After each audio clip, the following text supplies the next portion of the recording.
Hey guys, how are we doing today? We are going to continue on with our story, The Telltale Heart, today. So it is Tuesday, January 17th, and we're on day 2 of The Telltale Heart. So our desired results are to be able to determine the reliability of the narrator. Are they reliable or unreliable? And we'll be able to read, summarize, and analyze. So our vocab terms that are important this week are hearken, which is a verb meaning to listen. Acute is having or showing a perceptive understanding or insight. Vex is a verb to annoy or to worry. Dissemble is a verb to hide one's true motives or feelings. And crevice is a noun, which is a narrow opening. So, just to review some of the stuff that we've been talking about, suspense is a huge element that we've been talking about. This is the anxiety or apprehension resulting from an uncertain, undecided, or mysterious situation. So, before we get going, do you agree or disagree that when you've done something wrong, it's agony to wonder if you'll be caught? So, when you've done something wrong, it's agony to wonder if you've been caught. So I want you to think about if you agree or if you disagree with that statement. That's going to really come in handy as we determine the reliability of our narrator. So we are on day 2 of The Telltale Heart by Edgar Allan Poe. So our story characters are we have our narrator, we don't know his name, and we have an old man. They live together, and we basically have this narrator who is telling us that they have some type of disease. They don't tell us what it is, but whatever this disease is, it has caused him to believe that his senses are sharpened, especially his hearing. He says that he can hear all things in heaven, earth, and hell. So he is constantly trying to convince us that he is not a madman, that he is completely sane. He loves this old man. He's not jealous of him. He doesn't want his money. He actually really loves him and cares about him, but he decides he has to murder him because of his pale blue vulture eye. So, off the bat, I don't believe that I can really trust that this is a credible type of narration. The narrator for 7 nights has been sneaking into the narrator's room to watch him, and he plans to murder him. But the only reason he hasn't done it for those 7 nights is because he hasn't seen the old man's eye. His eye's closed because he's sleeping. And remember, he doesn't hate the old man, he hates the eye. So on the 8th night, he goes in, and this night's a little bit different because he makes a sound and he actually wakes the old man up. So I don't think that I can trust the narrator yet, but we'll see. Although I chuckled at heart, I knew that he'd been lying awake ever since the first slight noise when he turned in the bed. So at this point of the story, this is now, he makes a little bit of a noise. Remember, he said it takes him about an hour to fully put his head into the door every time he goes in.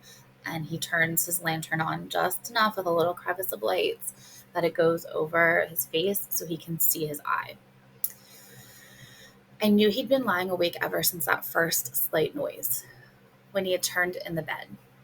His fears had been ever since growing upon him. He'd been trying to fancy them causeless, but could not.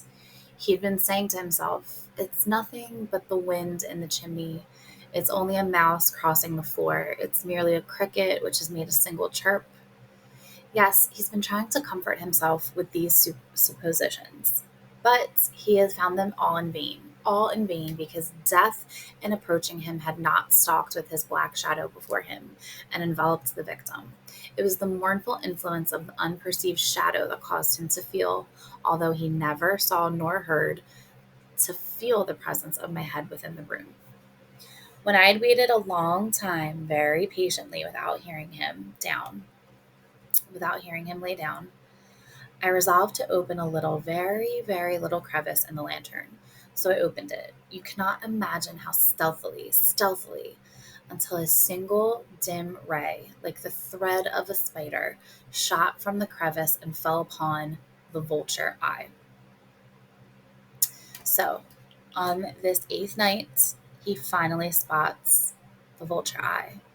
So since he can see the eye, might mean he's ready for the murder.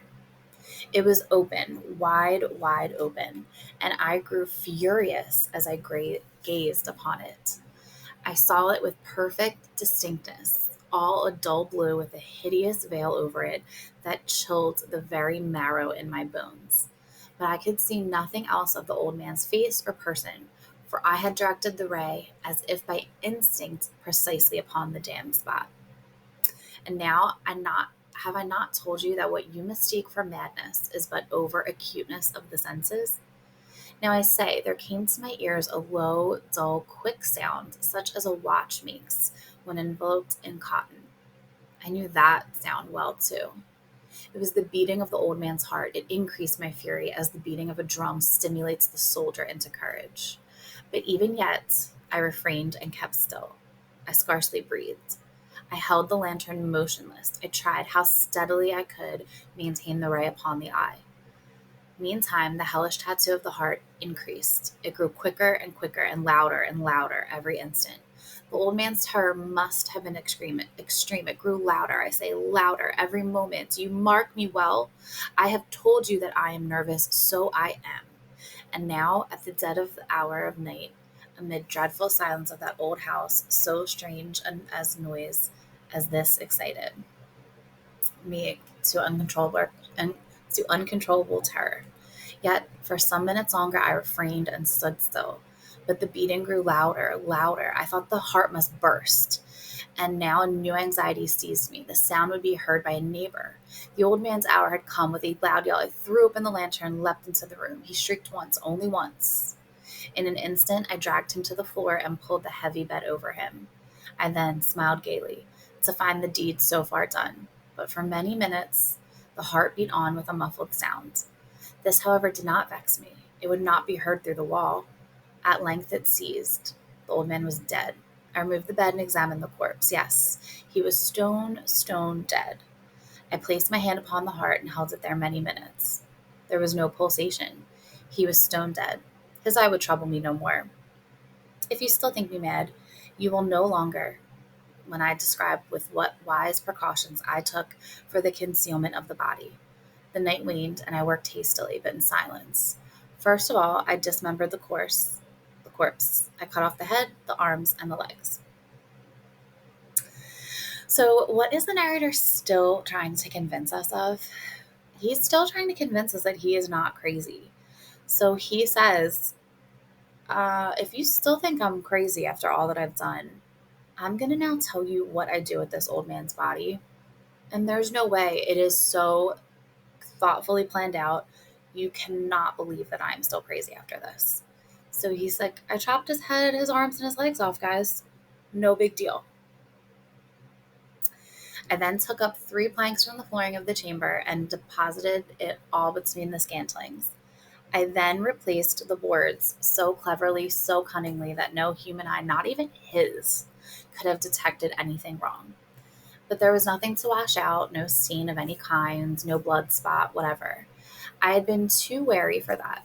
A tub had caught all.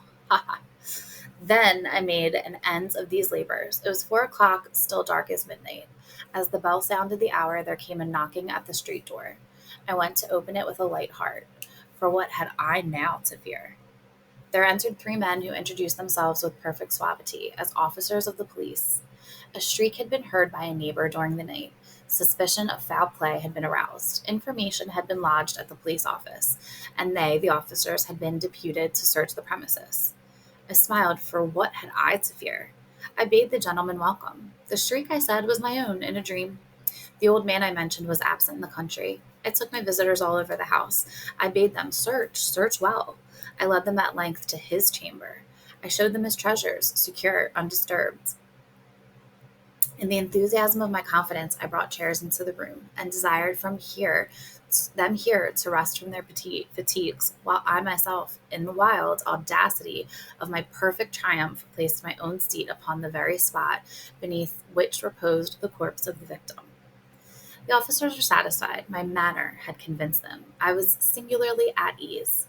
They sat, and while I answered cheerfully, they chatted of familiar things. But ere long, I felt myself getting pale. I wished them gone. My head ached, and I fancied a ringing in my ears, but still they sat and still chatted. The ringing became more distinct. It continued and became more distinct. I talked more freely to get rid of the feeling, but it continued and gained definitiveness, until at length I found the noise was not within my ears. No doubt, I grew very pale, but I talked more fluently and with a heightened voice. Yet the sound increased, and what could I do? It was a low, dull, quick sound, much such a sound as a watch makes when enveloped in cotton. I gasped for breath, and yet the officers heard it not. I talked more quickly, more vehemently, but the noise steadily increased. I arose and argued about trifles in a high key and violent gesticulations, but the noise steadily increased. So, does the narrator fear that the police know what he's done? So, I think he's telling us that he can actually hear the heart beating. So he's saying that no matter what he does as they're all chatting, he thinks that everybody can hear the heart still beating underneath the floorboards. Why would they not be gone? I paced to and fro with heavy strides, as if to fury by the observations of the men. But noise steadily increased. Oh God, what could I do? I foamed, I raved, I swore. I swung the chair upon which I'd been sitting and grated it upon the boards. But the noise arose over and continually increased. It grew louder, louder, louder, and still the men chatted pleasantly and smiled. Was it possible they heard not? Almighty God, no, no, they heard, they suspected, they knew. They were making a mockery of my horror. This I thought, and this I think. But anything was better than this agony. Anything was more tolerable than this derision. I could bear those hypocritical smiles no longer. I felt that I must scream or die. And now, again, hark! Louder, louder, louder, louder. Villains, I shrieked, dissemble no more and admit the deed. Tear up the planks. Here, here. It is the beating of his hideous heart.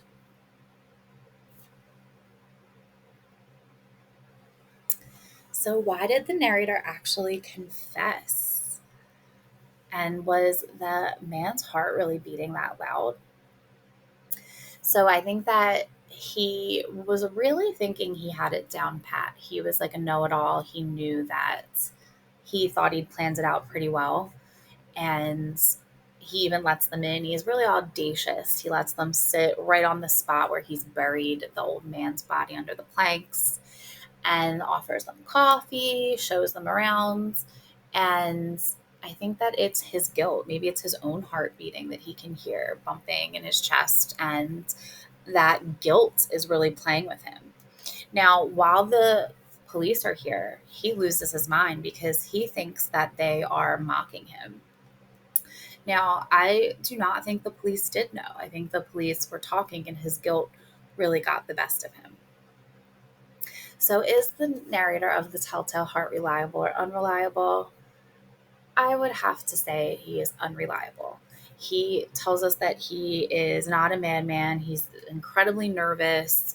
He wants to kill a man that he loves because he has a pale blue vulture eye, that he doesn't like the way it looks.